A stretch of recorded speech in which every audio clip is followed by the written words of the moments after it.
Hello and welcome to another exciting edition of Nation Building. On our program, we examine the political, social, and moral issues in the leadership of the Bahamas. On our program today, as always, we have a very, very exciting guest for you, and we'll introduce him right after this break. Being awarded a free live phone in the Making A's Pace campaign last year was one of the most exciting things that ever happened to me. I used my phone to play games, chat with friends over the summer break, and watch YouTube videos. Then I got an idea to start my own balloon business. Being able to use my own phone to start up my balloon business was so important to me. I used my phone to research prices and learn how to do balloon designs that I currently offer to my customers today. The internet speed was so good. Oh my gosh, there was no buffering and the videos were very clear. I am so grateful to Alive for my new phone. Thanks Alive. My name is Cara Knowles, owner of the Balloon Princess, and I believe in best.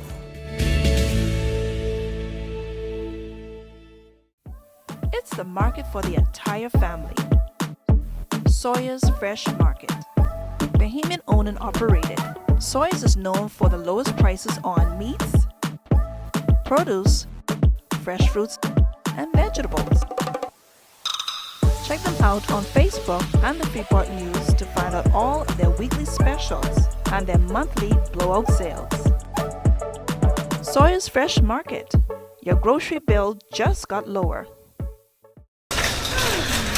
Good morning. Good morning. Hi, would you like to try our chunk noodles? I only come in here for 2 items. Okay, but it'll only take 1 second and it's so delicious. Just 1 second. Yeah, everything tastes delicious. Wow, it's really good. Where do I find it in the store? Right this way, let me do it. Okay. Thank you.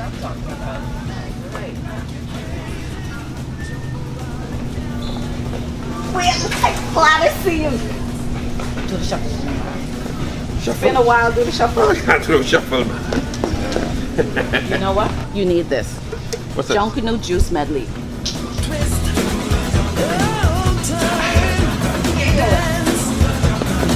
That's it. Give me some more. Come on, yeah, that's it. Jamaica Bahama Imports. Always got it. Come on down and get your Junkanoo juice today.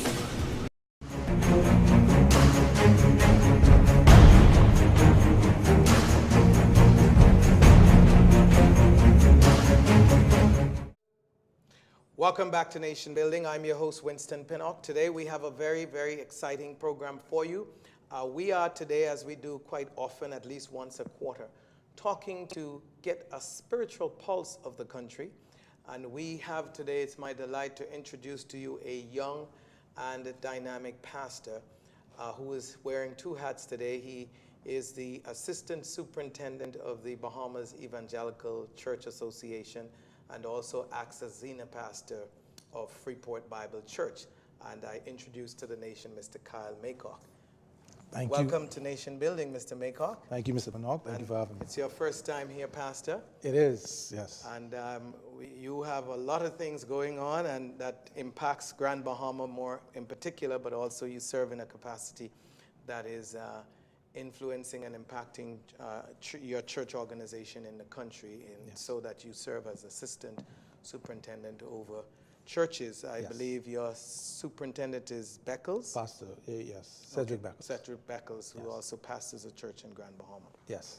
So, lots to talk about today, and for you Grand Bahamians tune in, I'm sure for you in church circles, you will stay tuned because we'll be putting some tough questions to Pastor Kyle, young Pastor Kyle Maycock today about some of the recent developments going on in his church organization in Freeport, but I want to also give him an opportunity to share his thoughts and vision and ideas. First of all, you are a Grand Bahamian? I am a Grand Bahamian. My dad is from Ragged Island. My mother is from Tarpon Bay, Luther, but I was born and raised in Freeport, Grand Bahama. Absolutely. And For the record, the church that you now pastor, you were raised in that church. Raised the only church. Well, my dad tells me I was christened in the Anglican church, but I was raised in Freeport Bible Church. So many church organizations, if I can plug in here, in the country have failed in this regard. They have failed miserably in raising up sons of their own soil. And so at least I must say in that regard, Freeport Bible seems to have given birth to someone who is now leading it.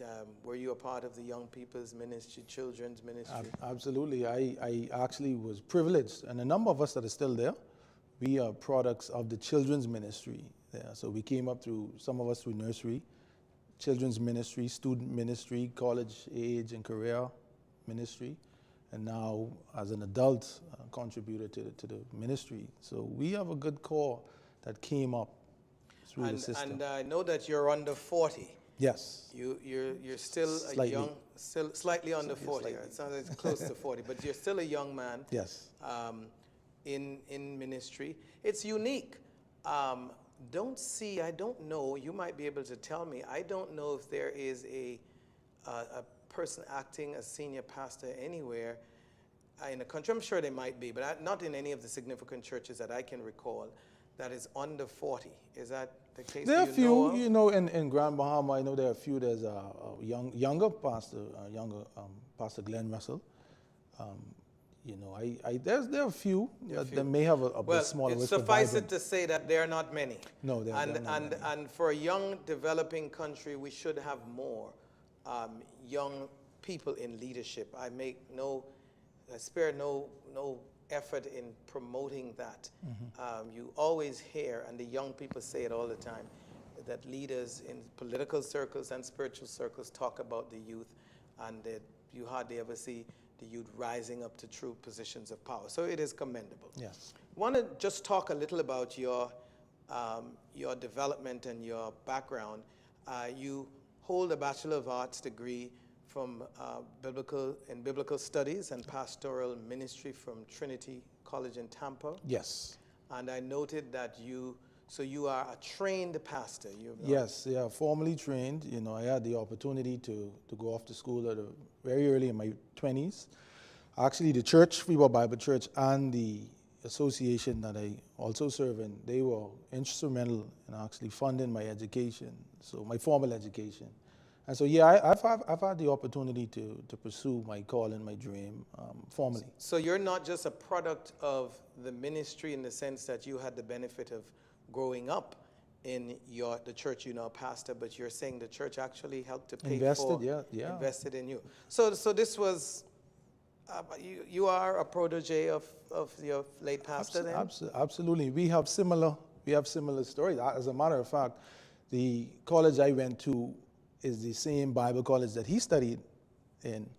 And ironically, the gentleman who now passed away, Mr. Israel Lang, who was his roommate at the time when he was in college, my last 2 years in college was my roommate. He came back to school. Is it that your former senior pastor, I hope I don't stir controversy, but I'm just asking along the line of your reasoning, is it that he was deliberate in having you go to this university to be trained as he was, with a view to raise you up to take over the church, or did that just happen by accident? Well, I remember early on. I gave my life to the Lord at the age of 17, and since then I've been involved in church ministry leadership. And I think it was at the age of 19. I remember it was a year that I was really struggling to figure out what God wanted me to do. And I kind of settled. I think I got some kind of confirmation.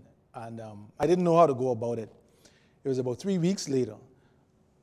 The senior pastor at the time, he and a group of elders, they came into a young adult meeting, youth meeting we had. And they actually asked in the circle, has anyone felt a call to ministry as a vocation? And all the hair on the back of my neck stood up.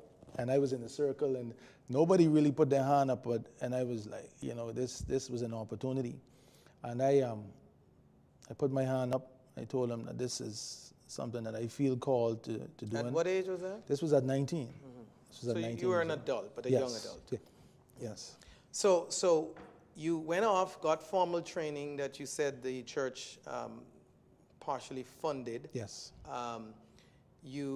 I noted also that you started you're founder of Generation Next Workshop. Generation Next Workshops, Generation. yes. What is that? It's an organization that provides training for youth pastors, student leaders. Youth ministry has been a passion of mine for years. I strive to excel in wherever I was serving. And I noticed that there was a lack of leadership in that area. And we wanted to equip people that were coming into ministry that had a passion for it, provide training, formal training and strategies, research for churches that are interested in developing student ministries. And so we started that in 2011, and it's currently still going on now. Good. You also served as, no doubt, a pastor in locally. I think were you the youth pastor, or what was that capacity? That In you served? Freeport Bible Freeport, Church? right. Yeah, I was the student ministry pastor. Student Youth ministry pastor. Traditionally, they call it youth Right. pastor. And you also, I noted, served while you were away in school Yes. in a church in Tampa as well. Yes. What was the position you Yeah, served? I was a youth director in First Baptist Church of College Hill. Okay. And they have a Bahamian connection too. They are now led by a former pastor of Freeport Bible Church, Too Reverend. many coincidences. Too many coincidences. I also, in looking at your bio, noted that you've had some stint in the Family Islands. You've Yes. been to Inagua or Yes, Meguana. yes, both. Served in both. Yeah, I graduated in 2006, and upon graduation, Pastor Ouden saw it fit that I do an internship. And he sent me to Maycock, all places. Piratesville, Maycock, Berea Mission Church. I spent a few Small months church, there. Yeah, very very small. small church. Yeah. But it was How very long you good stayed experience. About 5 months. It was a summer stint. I had to go back to school to kind of walk for graduation, and then once I did my graduation, I came back to Freeport, and he dispatched me to Inagua, Matthewtown, Inagua, at Inagua Gospel Chapel under the Reverend Carl Farquharson that passed away. And I was supposed to have been there for about 6 weeks. I stayed 2 years. 2 years. 2 years. What yes. made you, a young man, having a desire to be in ministry? First of all, it's hard to find bright young people to get involved in ministry these days. Some argue that's the reason why so many of the senior leaders are sticking around. Whether that's true or not, that's another discussion. But what made you, when most young people your age, having the opportunity to go and get a college degree, is going off making money and doing exciting things in life, what made you choose ministry and then go to places such as Agua? I don't know if I chose ministry as much as ministry chose me. It's a calling. I feel it's a calling. But I was privileged to know very early what I believe my life mission was. I was settled on what was going to give me the most fulfillment in life. And I knew that my purpose in life was to provoke people to faith in the Lord Jesus Christ. And I believe that the primary platform that that was given to me is the church, the local church. And I knew that early. And it was a love, it was a passion for me. And I wanted to be the best at it. I wanted to get as much exposure. I wanted to sit. I wanted to suffer. I wanted to understand people. Suffer? Yeah. I wanted to know what it was like to really serve. And those are the formative years in my ministry. I had an excellent experience in Tampa. It was a very large church, one of the oldest largest African-American churches in Tampa at the time. Then going to Maycock. I was in Maycock Pirates. I loved the people, but it was, it was a senior citizen congregation. Yeah, you had 70-year-olds or 10-year-olds, and that was the gap. And then in Inagua was different. A whole lot of young people. It was a surprise, and so. But I wanted to go because I wanted to learn. So you have a passion for ministry. I have a passion for ministry. You're watching Nation Building. I'm your host, Winston Pinnock, and we'll be right back with Pastor Carl Maycock in a short minute. Being awarded a free iPhone in the Making A's Pace campaign last year was one of the most exciting things that ever happened to me. I use my phone to play games, chat with friends over the summer break, and watch YouTube videos. Then I got an idea to start my own balloon business. Being able to use my own phone to start up my balloon business was so important to me. I used my phone to research prices and learn how to do balloon designs that I currently offer to my customers today. The internet speed was so good. Oh my gosh, there was no buffering and the videos were very clear. I am so grateful to Alive for my new phone. Thanks Alive. My name is Cara Snows, owner of the Balloon Princess, and I believe in best. It's the market for the entire family. Sawyer's Fresh Market. Bahamian owned and operated, Sawyer's is known for the lowest prices on meats, produce, fresh fruits, and vegetables. Check them out on Facebook and the Freeport News to find out all of their weekly specials and their monthly blowout sales. Sawyer's Fresh Market. Your grocery bill just got lower. Hello, I'm Wendell Jones, and every time I sit down and I watch JCN television, I drink the Jamaica Bahama fruit juice. It's so pleasing to the palate. I've been cooking Bahamian dishes for generations. I now use Jamaica Bahamas product. The rice is very fluffy, very tasty, and good eating. Jamaica Bahama product is simply the best. As an insurance agent, my life is go, go, go. But whenever I need a refreshing break, it's Jamaica Bahamas Island Mixed Fruit Drink. Good. Hi, I'm Debbie Bartlett from GEMS 105.9 FM. The effect that Island Junkanoo Juice Medley has on me is exhilarating.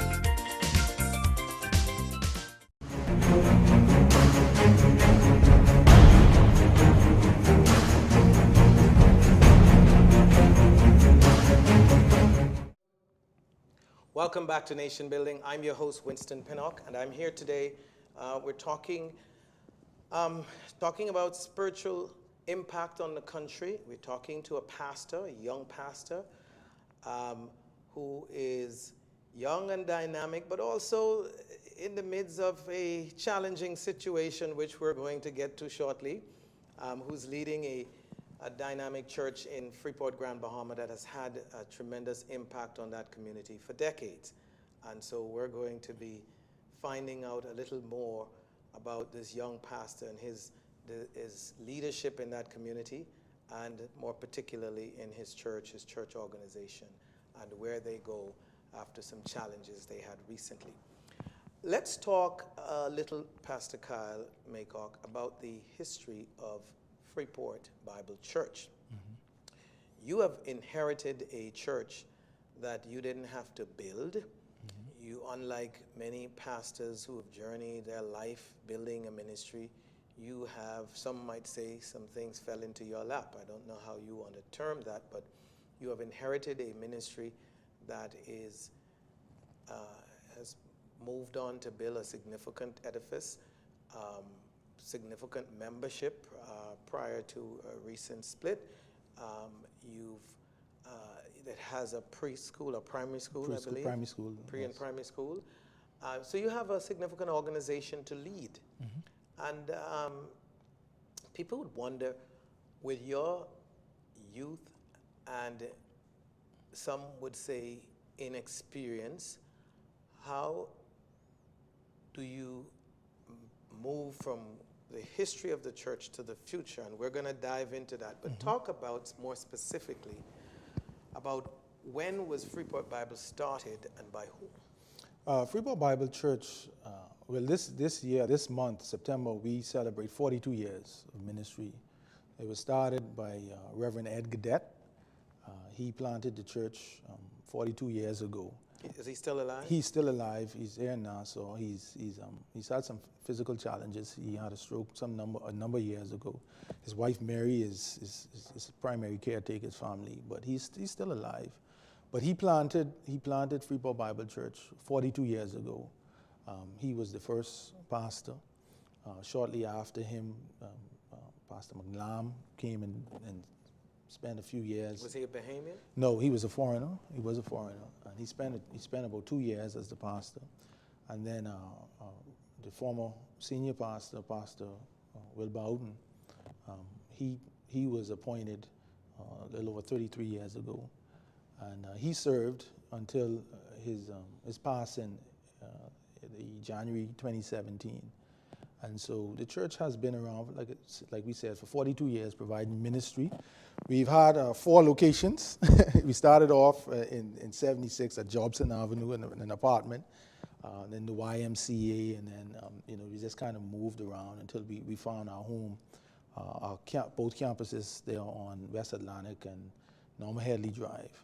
And so that has been in the summary, the history of Freeport Bible Church. The journey of Freeport Bible Church, to be sure, is not a recent one. It's 42 years is a long time. Yes. It's literally almost as old as the country itself. Yeah. Right, it's a generation. Are you familiar with any significant challenges or splits or major issues in leadership during the early days of the church? Of course, you weren't around, but you should know the history of the church. Yeah, like every church, we have people problems. Every church has a people problem, full of people, and we've had a split, a little over 30. As a matter of fact, there was a split prior to Pastor Will Bowden's, or right after Pastor Will Bowden's appointment. And so, we don't always call it a split, but sometimes people just move on. Right. So just to be clear, at that point when Pastor Houghton took over, he was a young man. I don't know, was he younger than you? He was 33 years old. So he was even younger than you? Even younger than I was. And so was it that there were some in the organization that wanted somebody older, or was it a different kind of a Well, challenge? I wasn't there. That was long before my time, but I assume that there were preferences. There were preferences. Okay. I don't think it was Which contentious. always existed in organizations, and the church is obviously no different. Pastor Houghton led Freeport Bible Church for, I would surmise, around, 30 years or close to that? Yes, over 30 years. And as we mentioned earlier, left a great legacy in the community. He was definitely a significant figure as a spiritual leader. I think leaders of, if not all, most of the political organizations in the country, I think from Sir Lyndon, would have either consulted him or who have significant interactions with him as a result of his impact in the Grand Bahama community. I myself am minded of a grouping that he had some years ago.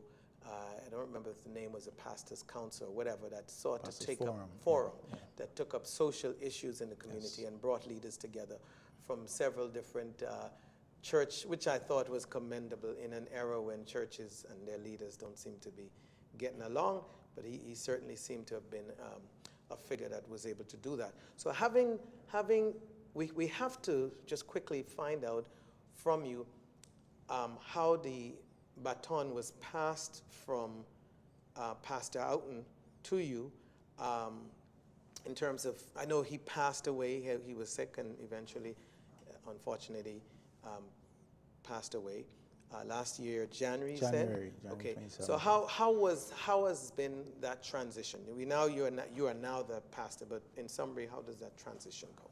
Well, it was not a smooth transition. If you didn't know, Pastor Houghton, a few years ago, was diagnosed with ALS, and it really took a toll on he and his family rapidly, and so his demise. And for our viewers, what is ALS? It's a neurological, degenerating disease. Physically, your mind is sharp, but your body just really deteriorates. And it happened rapidly, and it was very difficult for his family and very difficult for us as a church. And especially family. His wife? Especially his wife and children, Tanya and Troy. And so and his kids. it was very difficult for us. So he did not officially pass a baton. A process was started. He understood that the reality was he might not have been coming back from his situation, and years prior to that, he was a visionary. One of the things that was one of his strong suits as a leader, and he began to put in place something that would outlive him. something that would continue to protect the legacy and move on. And so with his demise came, without it being final or clear, it brought a lot of confusion. A lot of things were left open to interpretation, and we have some good leaders. We had some good leaders. We have some good leaders that tried their best to try and navigate through it, and so it didn't go as smooth. And I've learned that these things never go as you see them going in your mind. But it was not a smooth transition. But nonetheless, a transition happened, and this is where I am. I suspect, and just listening to you, that you don't want to share too much, but you I think, owe it to those who may follow you or have an interest in, at the very least, sharing a little more about. You are now the leader of the church. You weren't the leader of the church. You said that it wasn't a smooth transition. And the churches in the country, it's no secret. It's unfortunate, but no secret, that churches around the country, in our country, has had endless problems. And you said it's a people problem. Well, you got, in fact, you just like in political organizations where there is a rush for leadership position, unfortunately, it seems it's the same happening in the church. Some of us think it shouldn't be because you're dealing with a spiritual organization where people like yourselves claim to have a spiritual relationship with the divine creator.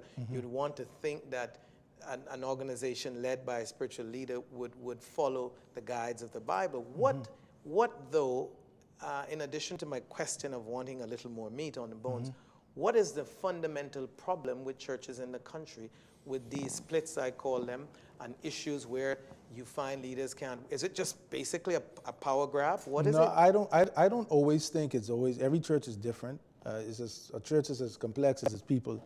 I think I guess the principle really is, it's the same as if in a family, if the primary breadwinner is passing away, they don't leave a will, or they don't leave clear instructions on what is supposed to happen. And if something happens suddenly, then there's always a scamper for what happens next.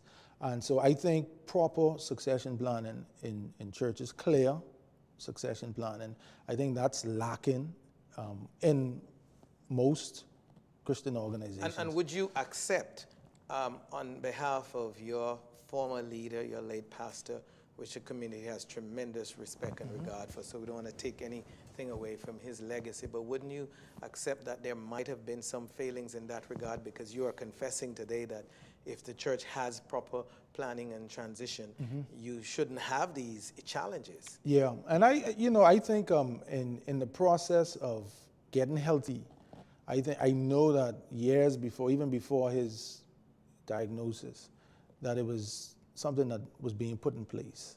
Now, nobody knows when the hourglass is going to, or when the timer is up. And I think that's the unfortunate thing. I think the lesson that you learn is that we should take away from it is that you just never know. And so whatever you always should be ready. You always should be ready. And I know, what I do know is that we were in the process of getting healthy in this area and getting clear in this area, especially at the time of his So what demise. went wrong, Pastor? Well, what went wrong was that there was no clarity. There was no clarity. There was no documentation clear. Don't you have a board of elders that govern Yeah, your we have a board. We have a board of elders, and that is, and that's really what happened. That's really what happened. It was entrusted. The process was entrusted to a group of men to lead through this process. In addition to, we have a superintendent that governs Freeport Bible Church is not an independent church. Okay. It's a church of an organization. It's a part of an organization. Yeah, and whenever there's a vacancy in the pastorate, the executive board, the superintendent, has the authority to step in to kind of navigate through any difficult issues. And so what happened really is that's at Pastor Houghton's demise, the association stepped in and put in place what was already pending, what had already been started by Pastor Houghton, and entrusted to a group of men to see it through. And along the way, I think there was a difference in philosophy among some groups of people. And And that really, if I could summarize it, that's what happened. There was a difference of philosophy in direction of what should happen, and instead of breaking up the place in the sense where, of course you had your tension, but instead of really dragging it out, we had some decisions made to just kind of amicably part ways. And the tough part of these things is always relational, but I think in time and when we all sober down, it was no scandal. It was no scandal. It was no scandal or anything like that. It was just and losing a pastor suddenly, the traumatic effect on the family, and then the sheep that he's shepherding, and then the scamper to just get organized and to remain fortified. I think we underestimated the impact that would have had psychologically, emotionally, and spiritually on us as leaders. And so at the end of the day, there was just a difference of opinion, a difference of philosophy. Let me do this, and I won't ride this horse to death, but I think I would do people in Grand Bahama who have an interest here and injustice if I didn't put this to you, and then it's up to you to how you respond. Mm-hmm. There are some in the community who feel that your board of elders and yourself, the young Turk of the organization, mm-hmm. Simply wanted the other, I don't want to mistitle him, but mm-hmm. the other pastor that served in a similar leadership capacity as you did under your previous pastor. Mm-hmm. I guess he was senior, and then you had two other pastors, right? Yeah. That yourself, I guess a representative of the Young Turk, simply wanted to move out the old guard, and so you guys basically overthrew the senior pastor who had served in a capacity for over 20 years, and so word on the street is that he was not handled well. Well, word on the street is sometimes not accurate. I would always say in this whole process, maximum 6 people sat up in a room making decisions. And so anyone outside of that room, any information would really be, second-hand information. And, but that's not the case. That is not the case. There was no overthrow. There was a process. There was a process in place, and the process was followed. If for clarity, I've alleged on behalf of many who have this view that there was an overthrow or a mm-hmm. grouping that didn't want the other pastor to be involved. So for clarity, seeing that you said there wasn't, would you mind simply telling us a little if this process was in fact a clean process and was not mm-hmm. in any way muddied? Can you tell us what that process was? The process was that the board of elders was entrusted with the process of nominating a name to send forward to the executive board of the BECA, the superintendent basically. And once the BECA or the superintendent has no problem with the name, then that name would go to the people for a confirmation vote. And in order to get the senior pastor position, you had to secure 75% of the voting population. That was the process, and that's what happened. My name we had an interim period where we had the former pastor. He served as the leader for 11, 12 months or 13 months, and he served. And at the end of the process, we needed to produce a senior pastor. And so the elders, the board of elders, put forward, we had 2 candidates. One candidate was able to get beyond the first phase and the second phase and get to the people, which was myself, but did not secure 75% of the voting election. Of the population of the church. The quota that you would have to secure. The other candidate just couldn't get the nomination. So in effect, you had you said your church's policy or its constitution provided that the process of selecting a pastor goes through the elders first and then to the general church. No, the elders, the executive board and the association, and then that name is forwarded to the people for confirmation. For final confirmation. For And if the 75%. people, if in the majority, and there's some who say that voting has no place, by the way, in a spiritual organization. Sometimes I agree. So the process was, just to be clear, that you passed most of the steps but failed to get the majority support. The 75%. And then the other pastor who shared serving in the ministry with you was not able to get past the elders, which is the first step. Which is the first step. And I guess that is where the accusation occurred, Yeah, which is that there is a grouping or young Turk. Is your elder board made up of mainly young people like yourselves? No, my elder board is made up of senior men who've been elders at the church for at least a dozen years. So you're suggesting that the senior men preferred you in terms of their choice of a leader? Well, you know, in the process of nominating the name, there were some things that, you know, people they were considering, and there are reasons why they would have sent my name forward. Reasons I'm sure you don't want to. It Not at seems all. like It's you don't. not- care to get like into. I repeat, you know, there's nothing scandalous. There was no scandal.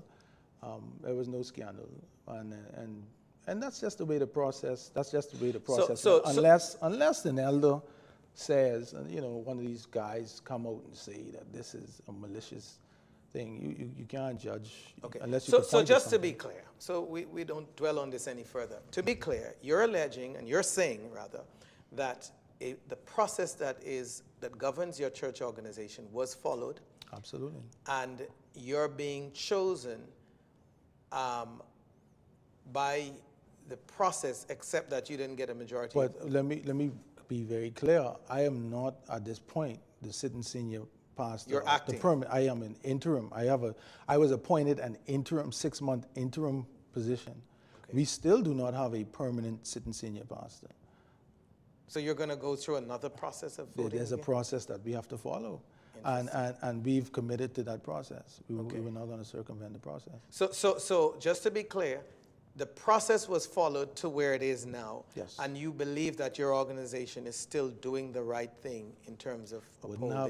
wouldn't have it any other way. Okay, just wanted to make sure. Yeah. Pastor Kyle, there is a lot that we want to talk about in focusing on the future of your organization. You stated that you are interim, and so we want to, I make this presumption that you still, even though you have not been confirmed yet as the senior pastor, I take it that you are laying out a vision and a plan for the ministry, even if you're not ultimately the senior pastor at the end of the year? You know, we have also, in this process, we also had a paradigm shift in the governing model of the church. And so it's new for everybody as far as who, you know, we have a board of elders now that we make, and I'm at this time I'm the interim chairman of the board. And so now we make decisions in concert with more consultation. With a layer of protection. And so that's new for us. And so we have to work out, and we've been having to work through that process. It's a new model. And so early on, what we have been doing is really trying to get healthy at every level of our organization. And that is what we've been prioritizing. That is some of the things that we've been put at the very top of our agenda. And so that's what we've been dealing with. And while I am occupying the seat, I lead according to where I believe the Lord is giving me. One of the responsibilities of the chair, whether it be an interim or long term, is responsible for casting the vision and the direction of the church. And so that is what I've been doing. And we're going to get into that vision. We're way up on a break. You're watching Nation Building. I'm your host, Winston Pinnock, and we'll be right back right after these messages. Hi, good morning. Good morning. Hi, would you like to try our chunk? I only come in here for 2 items. Okay, but it'll only take 1 second, and it's so delicious. Just 1 second. Yeah, everything tastes delicious. Wow, it's really good. Where do I find it in the store? Right this way. Let me show you. Okay. And you're not talking about. Right. I'm glad to see you. Do the shuffle. It's been a while. Do the shuffle. I can't do shuffle, man. You know what? You need this. What's that? Junkanoo Juice Medley.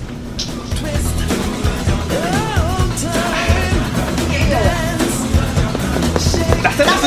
Give me some more.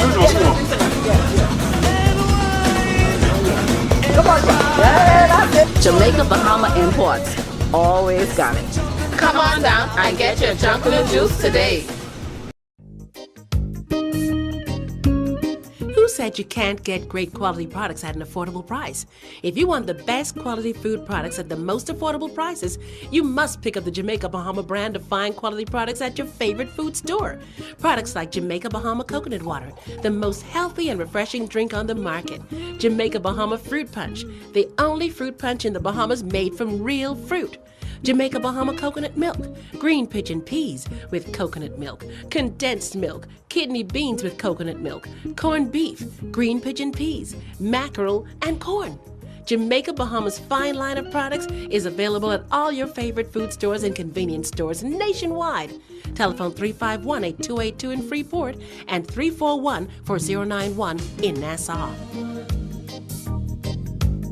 I don't wanna win.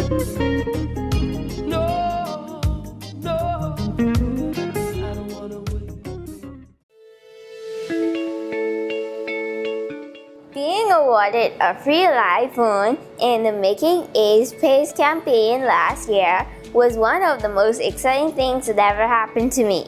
I used my phone to play games, chat with friends over the summer break, and watch YouTube videos. Then I got an idea to start my own balloon business. Being able to use my own phone to start up my balloon business was so important to me. I used my phone to research prices and learn how to do balloon designs that I currently offer to my customers today. The internet speed was so good. Oh my gosh, there was no buffering and the videos were very clear. I am so grateful to Alive for my new phone. Thanks Alive. My name is Cara Snows, owner of the Balloon Princess, and I believe in best.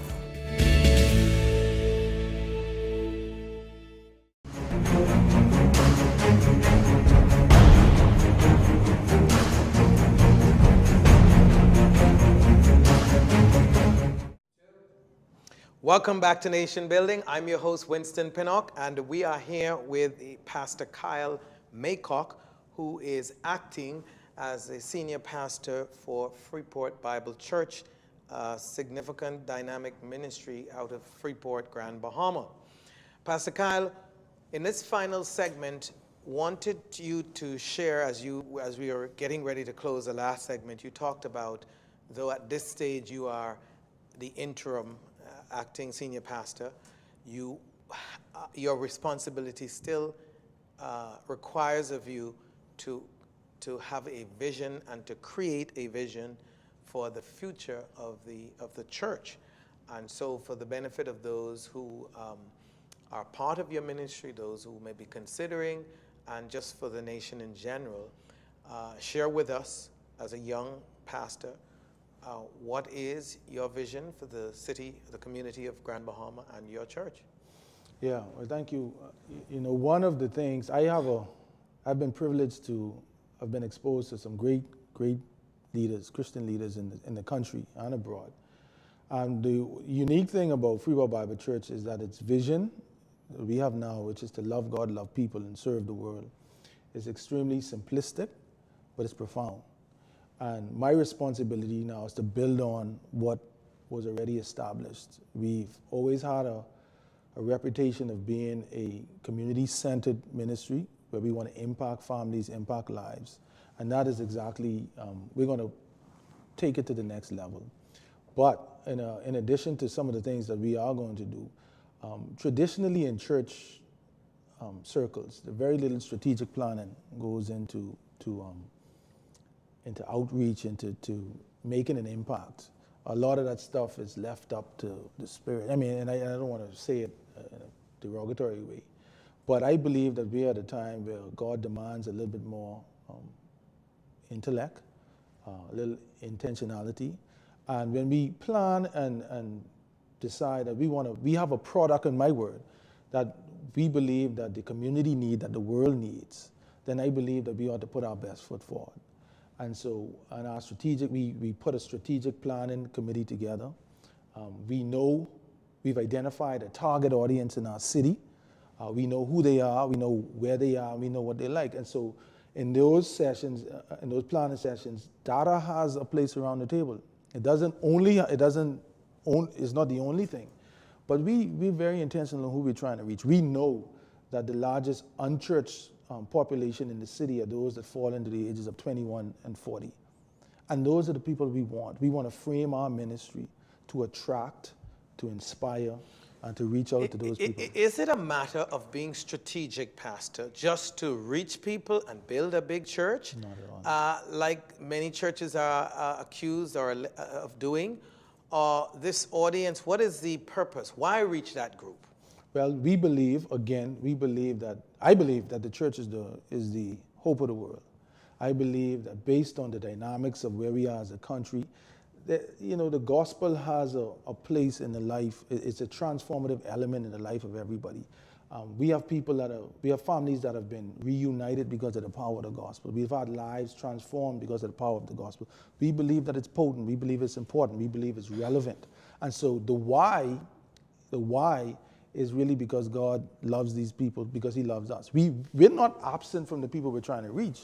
We're part of them. But one would say, why not reach the ones over 40? I mean, outside of that narrow spectrum that you've articulated. The reality is, one of the things Jesus said very clearly, he says, they asked him, well, why are you here?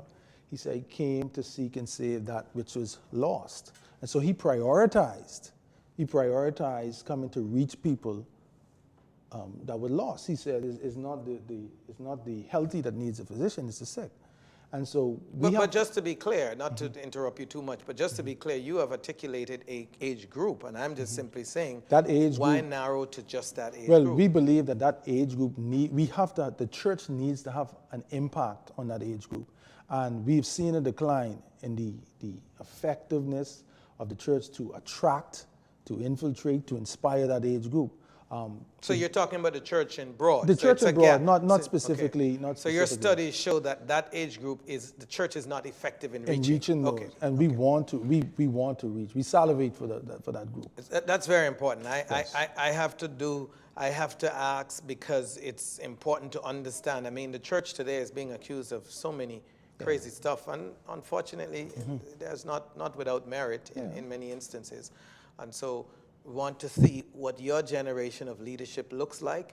We don't have the luxury of seeing it rolled out before us today, but certainly you can share with the viewers, what it is that you have in mind. So outside of targeting a particular grouping of individuals that you think is not being impacted or reached by the church in your community, your vision seems to be very broad.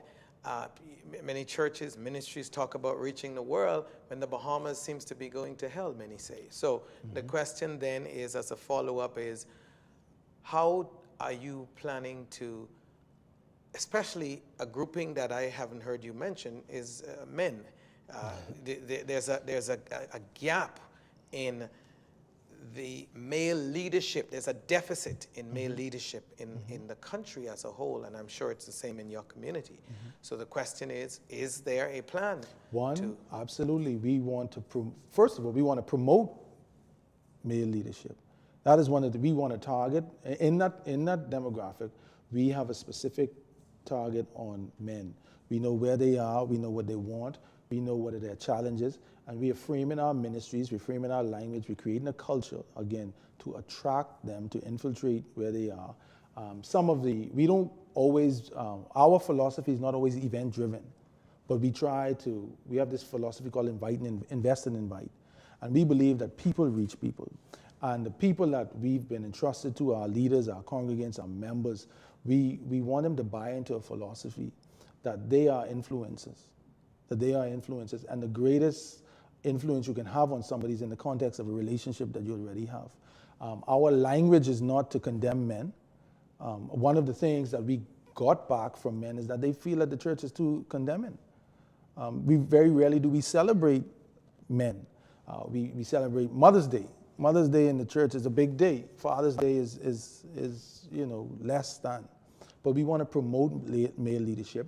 We want to strategically we have a preschool, we have a primary school. These are the philosophies, these are the values that we want to begin to instill in the people that God has entrusted to us from a very early age. So we want to attract those that are there now, but we also want to build something else. And so that is one of the ways that we want to do it. We have community partnerships that address things that are important to men, men's empowerment, the issues in the political arena, health, family, when it comes to family challenges. But you talk a great talk about doing these things. How is it practically hitting the ground?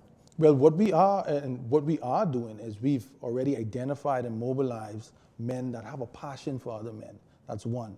We formed a group of men, a men's ministry, that have embraced this idea that let's start by reaching one person. Our content, we do small groups in our church. We're not a church with small groups, we're a church of small groups. And that's in line with our philosophy of relationships. We want to get people, we don't believe that people grow in rows, we believe they grow in circles. And so the same concept that happens at the bar, around the domino table, that is the philosophy, that is the strategy that we're going to use. And so in addition to that, partnering with those that share an interest, community leaders, organizations, we want to invest in things that are going to speak to the issues that really, really trouble men. And again, that's money management, that's family, that's health, that's issues in the political arena, that's empowerment. And then there's also children's ministry, family and children's ministry. We care about our children. Whether we call them bad men or not, I'm a father. I care about what happens to my children. And if we believe that we provide ministry to the family and to the things that get the attention of the men, we believe that we can reach them. As I have several more questions for you, which mean I'll have to have you back at some point in the near future. But let me ask you this in closing. How is your vision any different from that of your predecessor? The vision is not different. It's not different. Like I said, we're building on something that's there. Right now, we have an opportunity to take it to the next level, meaning that we have a legacy, we have a reputation, we have a measure of confidence in the city. And our job is to continue to maintain that and then to build on some of the relationships and the legacy that has been left behind us.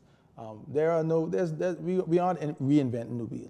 We're just going to get better at what we've been doing. Is there any concern on your part that in light of what has happened recently, that there might be a weakening or are you challenged in any way by, as you call it, parting of ways from some of your No, I don't think so. I think, like I said earlier, there's no scandal here. There's no scandal here, and I know it's whatever is on the streets is green leafish, but there's no scandal there. And I think in time, one of the greatest testimonies that can come out of this is not the fact that we fight or we have differences of opinions. Is eventually, as time goes on, are we able to reconcile? And if people are watching the fight, then they should be watching the reconciliation. And I believe that if at any time, and I don't think it's that bad, but we are able to come together, we're able to work together, we have a relationship with those that have moved on, and they express that they have not moved on in any malice. The Lord has led them in a different direction, and that's what was communicated, and we have no reason to doubt that. And so, although there may be noise in the market or distractions, as time goes on, and we invest in the city that God has entrusted us with, we invest in the people that God has you provoked me to ask quickly. I mean, I know we ran out of time, but are you willing at some point, if the opportunity presents, to work with even though your former co-leader to impact your community? He's not even our former beyond the co-leader, they are our brothers and sisters. So that's, there's no, the professional side of things is professional, but the relationship is there. And so there's no scandal. You know, oftentimes the people on the outside are more invested in this thing than the people that are on the inside. And so there's no... Thank you so much for appearing on our program today. On behalf of all of us here at Nation Building, it's been a great pleasure for us to bring you this broadcast. Stay tuned for the next edition of Nation Building, when we'll bring you another exciting education and informative program for you, the viewing audience. Have a blessed week, as always.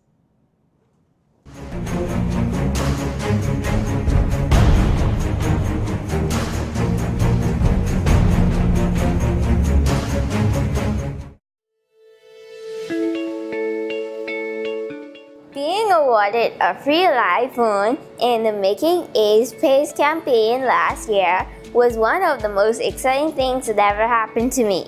I used my phone to play games, chat with friends over the summer break, and watch YouTube videos. Then I got an idea to start my own balloon business. Being able to use my own phone to start up my balloon business was so important to me. I used my phone to research prices and learn how to do balloon designs that I currently offer to my customers today. The internet speed was so good. Oh my gosh, there was no buffering and the videos were very clear. I am so grateful to Alive for my new phone. Thanks Alive. My name is Cara Knowles, owner of the Balloon Princess, and I believe in best.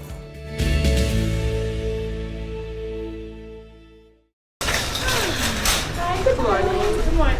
Hi, would you like to try our chunk noodles? I only come in here for 2 items. Okay, but it'll only take 1 second and it's so delicious. Just 1 second. Yeah, everything tastes delicious.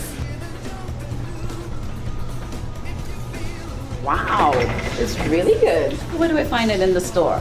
Right this way, let me do it. Okay. Thank you.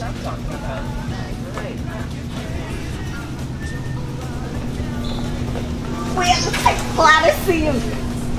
Do the shuffle. Shuffle? Been a while, do the shuffle. I can't do shuffle, man. You know what? You need this. What's that? Junkanoo Juice Medley.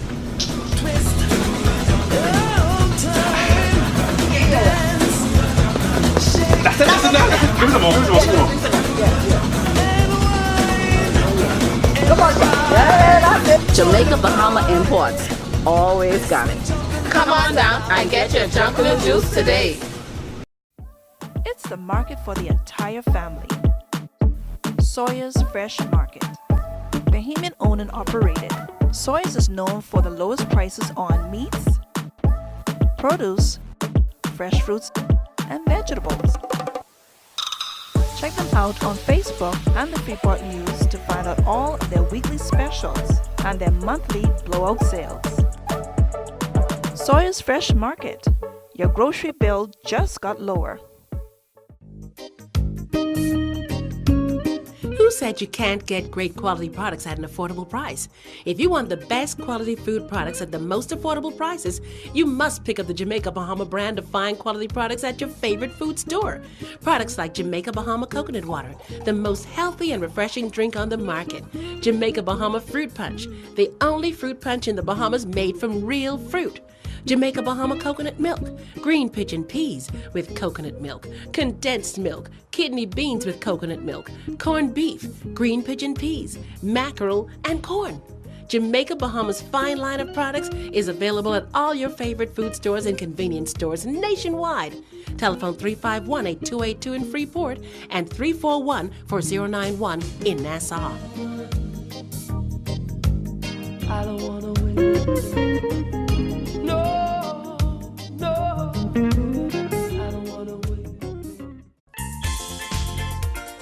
Hello, I'm Wendell Jones, and every time I sit down and I watch JCN television, I drink the Jamaica Bahama fruit juice. It's so pleasing to the palate. I've been cooking Bahamian dishes for generations. I now use Jamaica Bahama product. The rice is very fluffy, very tasty, and good eating. Jamaica Bahama product is simply the best. As an insurance agent, my life is go, go, go. But whenever I need a refreshing break, it's Jamaica Bahamas Island Mixed Fruit Drink. Good. Hi, I'm Debbie Bartlett from Gems 105.9 FM. The effect that Island Junkanoo Juice medley has on me is exhilarating.